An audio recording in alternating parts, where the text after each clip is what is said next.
Burkina Faso's army ruler Damiba Sandaogo traveled to Saitenga, a town in his country's north where insurgents killed scores of people over the weekend.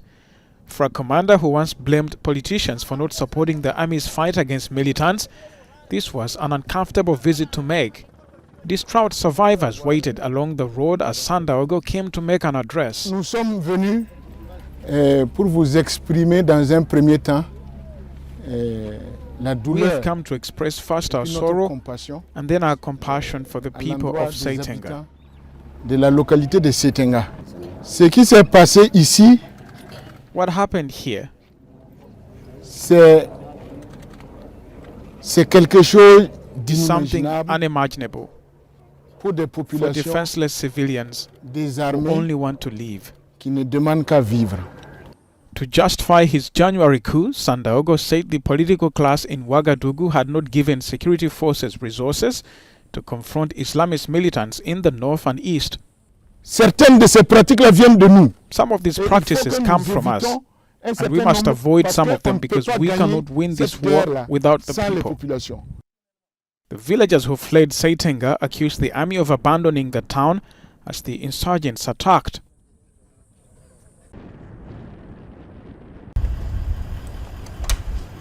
Kenya on Wednesday called for the deployment of a regional force to the Eastern Democratic Republic of Congo as tensions between Kinshasa and Kigali reached new highs.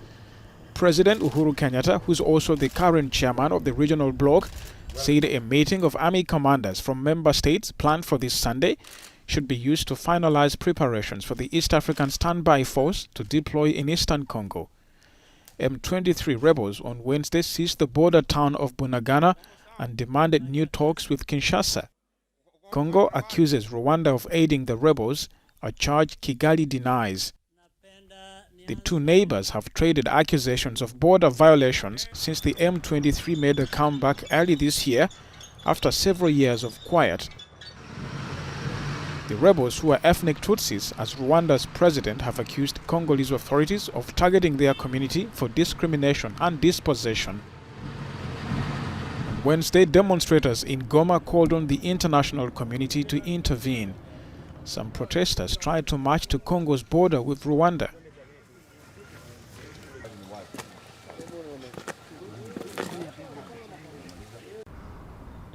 Rwanda's opposition figure, Victoire Ingabire, reacted to the cancellation of the first flight that was supposed to carry the first group of illegal migrants from the United Kingdom to Rwanda.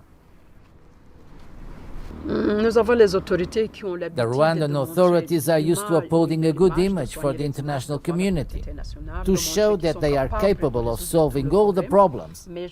But at a certain moment, you have to be humble and make the right decision. Abandoning this agreement would be the fair decision for the Rwandan government.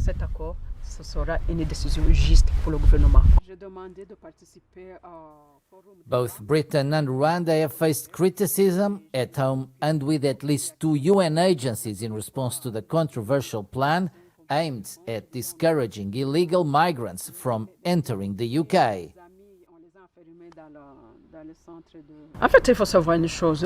Rwanda is a country that is known for its hospitality. The problem is to take refugees who have arrived in a democratic country such as the United Kingdom, arrived in a rich country, and this country sends the refugees back to a poor country, a developing country, a non-democratic country. It doesn't make sense.